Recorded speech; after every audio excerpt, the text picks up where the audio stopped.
Creación y pecado. Joseph Ratzinger. 2. Significado de los relatos bíblicos de la creación.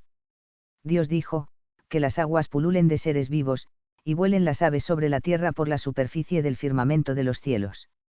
Y Dios creó a los grandes cetáceos y a todos los seres vivos que reptan y reptiles que pululan en las aguas según su especie, y a todas las aves aladas según su especie. Y Dios vio que estaba bien. Entonces Dios los bendijo diciendo: Creced y multiplicaos, y llenad las aguas de los mares, y que las aves se multipliquen en la tierra. Atardeció y amaneció, día quinto. Dios dijo, que la tierra produzca seres vivos según su especie, ganado, reptiles y animales salvajes según su especie. Y así sucedió. Dios hizo los animales salvajes según su especie, los ganados según su especie y todos los reptiles del campo según su especie. Y Dios vio que estaba bien. Dijo Dios: hagamos el hombre a nuestra imagen, como semejanza nuestra, y domine sobre los peces del mar, y sobre las aves de los cielos, sobre los ganados, sobre todos los animales salvajes, y sobre todos los reptiles que reptan sobre la tierra. Y Dios creó al hombre a su imagen, lo creó a imagen de Dios, varón y mujer los creó. Y Dios los bendijo, y les dijo Dios: creced, multiplicaos, llenad la tierra y sometedla, dominad sobre los peces del mar, sobre las aves de los cielos. Y sobre todo animal que se arrastra sobre la tierra. Y Dios dijo: he aquí que os he dado toda hierba portadora de semilla que hay en la superficie de toda la tierra, y todo árbol cuyo fruto lleva semilla, os servirá de alimento. A todos los animales salvajes, a todas las aves de los cielos, y a todos los reptiles de la tierra, a todo ser vivo, doy la hierba verde como alimento. Y sucedió así. Y Dios vio todo lo que hizo y he aquí que era muy bueno. Atardeció y amaneció, día sexto. Quedaron concluidos los cielos y la tierra y todo su ejército. Dios concluyó en el séptimo día la obra que había hecho, y descansó el día séptimo de toda la obra que había hecho. Y Dios bendijo al día séptimo y lo santificó, porque ese día descansó Dios de toda la obra que Dios creó al actuar. Estos son los orígenes de los cielos y la tierra cuando fueron creados, Gen 1,20 a 2,4. En nuestra primera aproximación a la creencia en la creación, enseñada por la Biblia y por la Iglesia, nos han quedado claras sobre todo dos cosas. La primera podemos resumirla así: como cristianos leemos la Sagrada Escritura con Cristo. Él es nuestro guía a través de ella. Él nos enseña fielmente lo que es la imagen y dónde radica el auténtico y permanente contenido del mensaje bíblico. Y al mismo tiempo que nos libera de una falsa esclavitud de la literalidad del texto, es garantía de la verdad, firme y realista, de la Biblia que no se disuelve en una nebulosa de beatería sino que permanece como un claro cimiento sobre el que podemos afirmarnos. La segunda es: la creencia en la creación es algo racional y aunque la razón por sí sola no pueda quizás explicarla, sin embargo, si acude en sí búsqueda, encuentra en ella la respuesta esperada. 1. La racionalidad de la creencia en la creación. Debemos profundizar este aspecto en dos direcciones. En primer lugar se trata del simple, que, de la creación que reclama un fundamento. Remite a aquella fuerza que existía al principio y podía decir: hágase. En el siglo XIX esto se entendía de otra manera. La ciencia estaba marcada por las dos grandes teorías de la conservación de la materia y la de la energía. El universo entero aparecía así como un cosmos eterno, estable y regido por las leyes perpetuas de la naturaleza, que procede de sí mismo y en sí mismo existe y que no necesita nada externo. Estaba ahí como un todo, razón por la cual Laplace pudo decir: ya no necesito más la hipótesis de Dios. Pero entonces surgieron nuevos conocimientos. Se descubrió la teoría de la entropía que sostiene que la energía se consume llegando a un estado a partir del cual ya no puede volver a ser transformada. Esto significa que el universo sigue un curso de desarrollo y extinción. Lo temporal está inscrito dentro de él mismo. Apareció luego la teoría de la transformación de la materia en energía que modificaba las dos teorías de la conservación. Surgió la teoría de la relatividad y aún se fueron incorporando otros conocimientos que venían a demostrar que el universo, en cierto modo, contenía en sí sus propios horarios que nos permiten reconocer un principio y un fin, un camino desde el principio hasta el final. Aun en el caso de que las épocas se extendieran inconmensurablemente, aun entonces, a través incluso de la oscuridad de miles de millones de años, en ese conocimiento de la temporalidad del existir se hace evidente de nuevo aquel momento que se llama en la Biblia el comienzo, aquel comienzo que remite a aquel que tenía poder para crear la existencia, para decir, hágase, y se hizo. Una segunda consideración es la que se refiere ya no al puro que del ser, sino al diseño, por así decir, del universo, al modelo conforme al cual éste sea construido. Pues de aquel, hágase. No se originó una masa caótica. Cuanto más sabemos del universo, más nos hila al paso, procedente de él, una razón, cuyos caminos solo con asombro podemos considerar. A través de ellos vemos de nuevo renovado aquel espíritu creador al que también se debe nuestra propia razón. Albert Einstein dijo una vez que en las leyes de la naturaleza, se manifiesta una razón tan considerable que, frente a ella, cualquier ingenio del pensamiento o de la organización humana no es más que un pálido reflejo. 6. Sabemos cómo, en lo más grande, en el mundo de los astros se manifiesta una poderosa razón que los mantiene juntos en el cosmos. Pero cada vez más aprendemos también a observar lo más pequeño, las células, las unidades originarias de la vida, en ellas descubrimos igualmente una racionalidad que nos asombra, hasta tal punto que debemos decir con San Buenaventura, quien aquí no ve, es ciego. Quien aquí no oye, está sordo, y quien aquí no empieza a ensalzar y a adorar al Espíritu Creador, es que está mudo. Jack Monroe, que rechazaba todo tipo de creencia en Dios como no científica y reconducía el universo entero a la conjunción del azar y la necesidad, cuenta en su obra, en la que intenta resumidamente exponer y fundamentar su visión del universo, que después de sus conferencias, luego convertidas en libro, François Mauriac había dicho, lo que este profesor nos quiere demostrar es aún más increíble que lo que se le exige creer al cristiano. 7. Monroe no lo discute. Su tesis sostiene que todo el concierto de la naturaleza es un producto de errores y disonancias. Y no puede menos que decirse a sí mismo que tal concepción es realmente absurda. Pero el método científico, eso dice él, le lleva a no admitir ninguna pregunta cuya respuesta tenga que llamarse Dios. ¿Qué método tan pobre? Se puede solamente añadir. A través de la razón de la creación nos contempla Dios mismo. La física y la biología, las ciencias por excelencia, nos han proporcionado un nuevo e inaudito relato de la creación con grandes y nuevas imágenes que nos permiten reconocer el rostro del Creador y nos hacen saber de nuevo, sí, en el primer comienzo y en el fundamento de todo ser está el Espíritu Creador. El universo no es producto de la oscuridad ni de la sinrazón. Procede del entendimiento, procede de la libertad, procede de la belleza que es amor. Ver esto nos da el valor necesario para vivir, nos fortalece para sobrellevar sin miedo la aventura de la vida. 2. Significado permanente de los elementos simbólicos del texto. Estas dos consideraciones, con las que hemos profundizado en los aspectos fundamentales de la primera meditación, nos permiten avanzar un paso más. Hasta ahora se nos ha puesto de manifiesto que los relatos bíblicos de la creación presentan un modo de hablar de la realidad distinto del que conocemos por la física y la biología. No describen el proceso de la evolución ni la estructura matemática de la materia, sino que expresan de muchas maneras lo siguiente: solo existe un Dios, el universo no es una lucha de fuerzas oscuras, sino creación de su palabra. Pero esto no significa que las frases particulares del texto bíblico se queden carentes de sentido y que solo permanezca válido este, por así decir, desnudo extracto. También ellas son expresión de la verdad, de un modo ciertamente distinto del empleado en la física y en la biología. Son verdad de una manera simbólica, del mismo modo que una ventana gótica, por ejemplo, nos permite reconocer algo más profundo en sus trazados y en su juego de luces. Solo dos elementos querría destacar aquí. 1. El relato bíblico de la creación está marcado por una serie de cifras que no reproducen la estructura matemática del universo, sino en cierto modo la trama interna de su tejido, la idea según la cual ha sido concebido. Dominan en él las cifras 3, 4, 7 y 10. 10 veces se dice en el relato, Dios habló.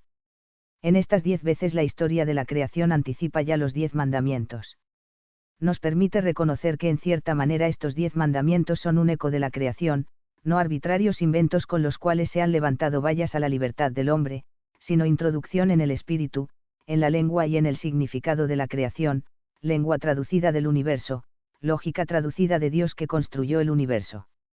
La cifra más utilizada de todas es el 7, en el esquema de los 7 días se acuña sin límites el todo. Esta es la cifra de una fase de la luna, así por medio de este relato se nos dice que el ritmo de nuestro astro fraterno nos muestra también el ritmo de la vida humana. Se nos hace perceptible que nosotros, los hombres, no estamos reducidos a nuestro pequeño yo, sino que estamos inmersos en el ritmo del cosmos, que, en cierta manera, el cielo también marca el ritmo, el movimiento de nuestra propia vida, permitiendo que nos adentremos en la razón del cosmos. En la Biblia este pensamiento ha avanzado un paso más. Nos hace saber que el ritmo de los astros es expresión más profunda del ritmo del corazón, del ritmo del amor de Dios que en él se manifiesta. 8. A. Creación y culto. Y llegamos así al segundo elemento simbólico del relato de la creación sobre el cual me gustaría decir algo. Pues no es que meramente nos encontremos con el ritmo del 7 y su significado cósmico, es que este ritmo se encuentra al servicio de un mensaje que va aún más allá. La creación está dirigida hacia el Sabbat, el sábado, que es una señal de la alianza entre Dios y el hombre.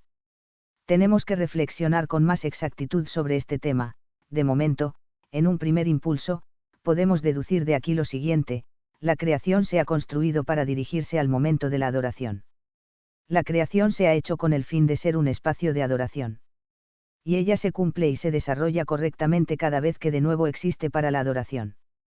Operi Dei nihil praeponatur, dijo en su regla San Benito, nada debe anteponerse al servicio de Dios. Esto no es expresión de una exaltada piedad, sino pura y auténtica traducción del relato de la creación, de su mensaje para nuestra vida. El verdadero centro, la fuerza que, provocando el ritmo de las estrellas y de nuestra vida las mueve y gobierna en su interior, es la adoración. Por eso el ritmo de nuestra vida palpita correctamente cuando ha quedado impregnado por ella. En última instancia esto es algo conocido por todos los pueblos. En todas las culturas los relatos de la creación han surgido para expresar que el universo existe para el culto, para la glorificación de Dios. Esta coincidencia de las culturas en las cuestiones más profundas de la humanidad es algo muy valioso. En mis conversaciones con obispos africanos y asiáticos, especialmente también en los sínodos de obispos, se me hace evidente, como algo siempre nuevo y a menudo sorprendente, la profunda concordancia existente entre la creencia bíblica y las grandes tradiciones de los pueblos. En ellas ha permanecido un saber originario del hombre que se abre hacia Cristo. Nuestro peligro hoy, en las civilizaciones técnicas, consiste precisamente en que nos hemos separado de este saber originario, en que la sabiondez de un equivocado espíritu científico nos impide escuchar el mandato de la creación. Existe un saber originario común que sirve de guía y unión a las grandes culturas. Bien es verdad que, para ser honrados, debemos añadir que este saber está continuamente regenerándose. Las religiones universales conocen este gran pensamiento de que el universo existe para la adoración. Pero queda desfigurado muchas veces por la idea de que con la adoración el hombre les da a los dioses aquello que ellos necesitan. Se piensa que la divinidad necesita esta preocupación de los hombres y que de esta manera el culto mantiene el universo. Pero esto deja abierta la puerta a especular con la fuerza. El hombre puede entonces decir, los dioses me necesitan, luego yo también puedo ejercer mi presión sobre ellos, chantajearlos en caso de necesidad. De la pura relación amorosa, que debería ser la adoración, surge este intento de chantaje por adueñarse uno mismo del universo. Y así el culto incurre en una falsificación del universo y del hombre. Por consiguiente, la Biblia, ciertamente, pudo hacer suyo este pensamiento básico de la disposición del universo para la adoración, pero al mismo tiempo tuvo también que depurarlo. En ella esta idea, como ya se ha dicho, surge precisamente con la imagen del Sabbat. La Biblia dice, la creación está estructurada de acuerdo con el orden del Sabbat. Y el Sabbat es, por otra parte, el resumen de la Torá, la ley de Israel. Lo cual significa que la adoración contiene en sí misma una forma moral. En ella está interiorizada toda la organización moral de Dios. Solo así es verdaderamente adoración. Una cosa más que añadir, la Torá, la ley, es expresión de la historia que Israel vive con Dios. Es expresión de la alianza, y la alianza es expresión del amor de Dios, de su sí al hombre que él ha creado para amar y ser amado. Ahora podemos apreciar mejor este pensamiento. Podemos decir, Dios ha creado el universo para entablar con los hombres una historia de amor. Lo ha creado para que haya amor. Tras esto surgen las palabras de Israel que apuntan directamente hacia el Nuevo Testamento. Sobre la Torá, que materializa lo secreto de la alianza, de la historia de amor de Dios con los hombres, se ha dicho en las escrituras judías, ella existía al principio, estaba con Dios, a través de ella ha llegado a ser todo lo que existe. Era la luz y la vida de los hombres. Juan necesitaba simplemente volver a tomar estas fórmulas refiriéndolas al que es la palabra viva de Dios para decir, todo se hizo por ella, Dio 1.3, ya antes Pablo había dicho, en él fueron creadas todas las cosas, Col 1,16, Siefar. Col 1,15 a 23. Dios ha creado el universo para poder hacerse hombre y desparramar su amor, para extenderlo también hacia nosotros, invitándonos a participar de él. B. La estructura sabática de la creación, 9. Y ahora avancemos algo más para entender mejor estos pensamientos. En el relato de la creación, el Sabbat, el sábado, aparece descrito como el día en el que el hombre, en la libertad de la adoración, participa de la libertad de Dios, de la serenidad de Dios y así de la paz de Dios. Celebrar el Sabbat significa celebrar la alianza, volver al origen, limpiar todo de las impurezas que nuestro actuar ha introducido. Significa también, al mismo tiempo, avanzar hacia un mundo nuevo en el que ya no habrá esclavos y señores, sino hijos libres de Dios, hacia un mundo en el que el hombre, el animal y la tierra participarán todos juntos fraternalmente de la paz de Dios y de su libertad. A partir de este pensamiento se ha desarrollado la legislación social maseica. Se funda en el hecho de que el sábado produce la igualdad de todas las cosas. Y de tal modo se ha extendido más allá del día sabático semanal, que cada 7 años hay un año sabático en el que la tierra y los hombres pueden descansar. Cada 49 años, igual a 7x7, se sitúa el gran año sabático, en el que se perdonan todas las culpas y se anulan todas las compras y ventas. Uno se encuentra de nuevo ante un renovado comienzo en el que el mundo se recibe otra vez de las manos creadoras de Dios. El peso de esta disposición, de hecho nunca bien seguida, podemos quizá verlo mejor, en una breve indicación del libro de las Crónicas. Ya en la primera meditación me he referido a cómo Israel había sufrido en el exilio, durante el cual Dios en cierto modo se había negado a sí mismo y se había arrebatado su tierra, su templo y su culto.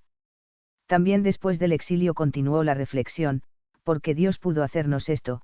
Porque este castigo desmedido con el que Dios en cierto modo se castigaba a sí mismo, en un momento en el que todavía era inimaginable cómo en la cruz Dios cargaría sobre sí con todas las culpas que por su historia de amor con los hombres se había dejado infligir. ¿Cómo pudo ser eso? La respuesta del libro de las Crónicas dice, los muchos pecados cometidos contra los que clamaron los profetas no podían ser en el fondo motivo suficiente para un castigo tan desmedido. El motivo ha de buscarse en algo aún más profundamente arraigado. El libro de las Crónicas describe así esta causa más profunda del exilio, hasta que el país haya pagado sus sábados, descansará todos los días de la desolación, hasta que se cumplan los 70 años, 2 Crán 36,21. Esto quiere decir, el hombre ha rechazado la serenidad de Dios, la tranquilidad que procede de él, la adoración, su paz y su libertad, cayendo de este modo en la esclavitud de su quehacer. Ha empujado al universo a la esclavitud de su activismo y con ello se ha esclavizado a sí mismo. Por eso Dios debía darle el Sabbat que él ya no quería.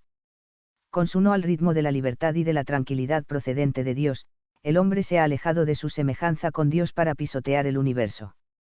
Por eso debía ser arrancado de la obstinación en su propio obrar, por eso Dios debía devolverle a su más auténtica realidad, rescatarlo del dominio de su quehacer. Operiden il praeponatur, lo primero es la adoración, la libertad y la serenidad de Dios. Así y sólo así puede el hombre vivir de verdad. C. Explotación de la tierra. Llegamos así a la última consideración. Hay una palabra del relato de la creación que necesita una interpretación especial. Me estoy refiriendo al conocido versículo 28 del primer capítulo, al dictado de Dios a los hombres, someted la tierra. Hace tiempo que esta frase ha venido siendo utilizada como punto de partida para atacar al cristianismo. Como consecuencia despiadada de esta frase se desvirtúa al cristianismo mismo considerándolo el único culpable de la miseria de nuestros días. El Club de Roma, que hace ya 10 años con su toque de alarma acerca de los límites del desarrollo sacudió hasta los cimientos la creencia en el progreso de la época de la postguerra, ha entendido su crítica a la civilización, crítica que se ha ido haciendo cada vez más espiritual, también como una crítica al cristianismo que estaría en la raíz de esta civilización de la explotación. El mandato dado a los hombres de someter la tierra habría abierto aquel funesto camino cuyo amargo final ahora se perfila. Un escritor de Múnich, al hilo de este pensamiento, acuñó la frase desde entonces fervorosamente repetida sobre las consecuencias despiadadas del cristianismo. Antes hemos elogiado que el universo, por la creencia en la creación, se había desdivinizado y racionalizado, que el sol y la luna ya no eran grandes y siniestras divinidades, sino simplemente luminarias, que los animales y las plantas habían perdido su carácter mítico, pues bien todo esto precisamente se ha convertido en una acusación contra el cristianismo. El cristianismo sería el que habría convertido a los grandes poderes hermanos del universo en objetos de uso de los hombres, llevándole así a abusar de las fuerzas de este universo, plantas y animales, con una ideología del progreso que solo piensa en sí misma y solo en sí misma cree. ¿Qué decir a todo esto? El mandato del Creador al hombre quiere decir que éste debe cuidar el universo como creación de Dios, de acuerdo con el ritmo y la lógica de la creación. El significado del mandato se describe en el capítulo siguiente del Génesis con las palabras, labrar y cuidar, 2:15. Nos introduce por lo tanto en la lengua de la creación misma, significa que le ha sido dada para aquello de lo que ella es capaz y a lo que ha sido llamada, pero no para volverse en su contra. La creencia bíblica incluye sobre todo que el hombre no está encerrado en sí mismo, siempre ha de tener presente que se encuentra dentro del gran cuerpo de la historia, que finalmente se convertirá en el cuerpo de Cristo. Pasado, presente y futuro deben encontrarse y abrirse camino en la vida de cada hombre. Nuestro tiempo ha quedado ya a salvo de aquel atormentado narcisismo que en la misma medida se separa del pasado y del futuro y solo quiere el presente. Pero entonces, con mayor razón, tenemos que preguntarnos cómo se ha llegado a los abusos de esta mentalidad del activismo y del dominio que hoy nos amenaza por todas partes. Un primer chispazo de esta nueva mentalidad aparece ya en el Renacimiento, por ejemplo, en Galileo cuando afirma, en el caso de que la naturaleza no responda libremente a nuestras preguntas ni nos desvele sus secretos, tendremos que atormentarla para en el doloroso interrogatorio arrancarle la respuesta que voluntariamente no nos da. La construcción de los instrumentos de la ciencia es para él semejante a la preparación de este medio de tortura, con el cual el hombre como señor absoluto trata de encontrar las respuestas que quiere saber de este acusado. Con el tiempo esta nueva mentalidad ha ido adquiriendo forma concreta y validez histórica, sobre todo con Karl Marx. Él era el que decía al hombre que ya no debía interrogarse más por su origen ni por su procedencia, pues se trataba de una pregunta carente de sentido. De esta manera Marx pretende dejar de lado aquella pregunta de la razón sobre el origen del universo y su diseño, del que hemos hablado al comienzo, porque la creación en su razón interna es el mensaje más fuerte y escuchado del Creador del que nunca podemos emanciparnos.